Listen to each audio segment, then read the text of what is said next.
जय श्री कृष्णा। आइए सुनते हैं योगिनी एकादशी व्रत कथा। यमराज धर्मराज युधिष्ठिर कहने लगे कि भगवान, मैंने ज्येष्ठ शुक्ल एकादशी के व्रत का महात्म्य सुना। अब कृपया कर आषाढ़ कृष्ण एकादशी की कथा सुनाइए। इसका नाम क्या है, महात्म्य क्या है, यह भी बताइए। श्री कृष्ण कहने लगे, हे राजन, आषाढ़ मास कृष्ण एकादशी का नाम योगिनी है। इसके व्रत से समस्त पाप नष्ट हो जाते हैं। यह इस लोक में भोग और परलोक में मुक्ति देने वाली है। यह तीनों लोकों में प्रसिद्ध है। मैं तुमसे पुराणों में वर्णन की हुई कथा कहता हूँ, ध्यान पूर्वक सुनो। स्वरधाम की अलकापुरी नामक नगरी में कुबेर नामक एक राजा रहता था। वह शिव भक्त था और प्रतिदिन शिव की पूजा किया करता था। हेम नाम एक माली पूजन के लिए उसके यहाँ फूल लाया करता था। हेम की विशालक्षी नाम की सुंदर स्त्री थी। एक दिन वह मानसरोवर से पुष्प तोड़ ले आया, लेकिन कामासक्त होने के कारण वह अपनी स्त्री से हाथ से विनोद तथा रमण करने लगा। इधर राजा उसकी दोपहर तक राह देखता रहा।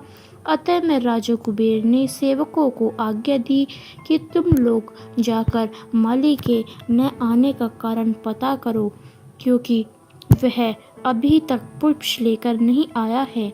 सेवकों ने कहा कि महाराज, वह पापी अति कामी है, अपनी स्त्री के साथ हास्य विनोद और रमण कर रहा होगा। यह सुनकर कुबेर ने क्रोधित होकर उसे बुलाया।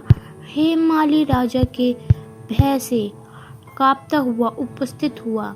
राजा कुबेर ने क्रोध में आकर कहा, अरे पापी नीच कामी, तूने मेरे परम पूजनीय ईश्वरों के ईश्वर श्री शिव जी महाराज का अनादर किया है। इसलिए मैं तुझे श्राप देता हूँ कि तू स्त्री का वियोग सहेगा और मृत्यु लोक में जाकर कोढ़ी होगा।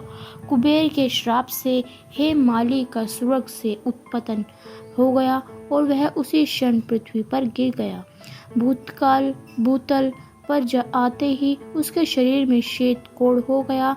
उसकी स्त्री भी उसी समय अंतर्धान्य हो गई। मृत्युलोक में आकर माली ने महान दुख भोगे। भयानक जंगल में जाकर बिना अन्न और जल के भटकते रहा। रात्रि को निंद्रा भी नहीं आती थी, परंतु शिवजी की पूजा के प्रभाव से उसको पिछले जन्म की स्मृति का ज्ञान अवश्य हुआ। घूमते घूमते एक दिन वह मार्कंडेय जी ऋषि के आश्रम में पहुंचा, और जो ब्रह्मा से भी अधिक वृद्ध थे और जिनका आश्रम की सभा के समान लगता था। हेम माली वहां जाकर उनके पैरों में पड़ गया।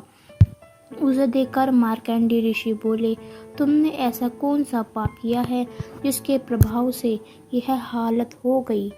हेम माली ने सारा वृतांत कह सुनाया।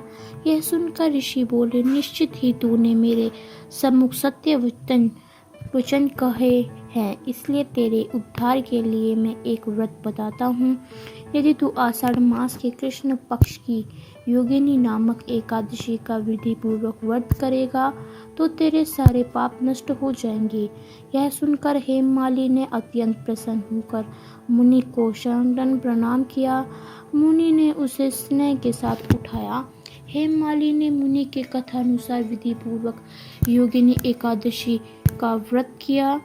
इस व्रत के प्रभाव से अपने पुराने स्वरूप में आकर वह अपनी स्त्री के साथ सुखपूर्वक रहने लगा।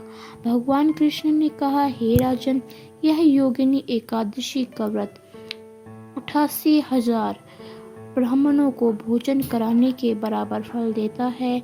इसके व्रत से समस्त पाप दूर हो जाते हैं और अंत में स्वर्ग प्राप्त होता है। तो दोस्तों, आपको हमारी यह योगिनी एकादशी की व्रत कथा कैसी लगी, हमें कमेंट करके अवश्य ही बताइएगा। जय श्री कृष्ण।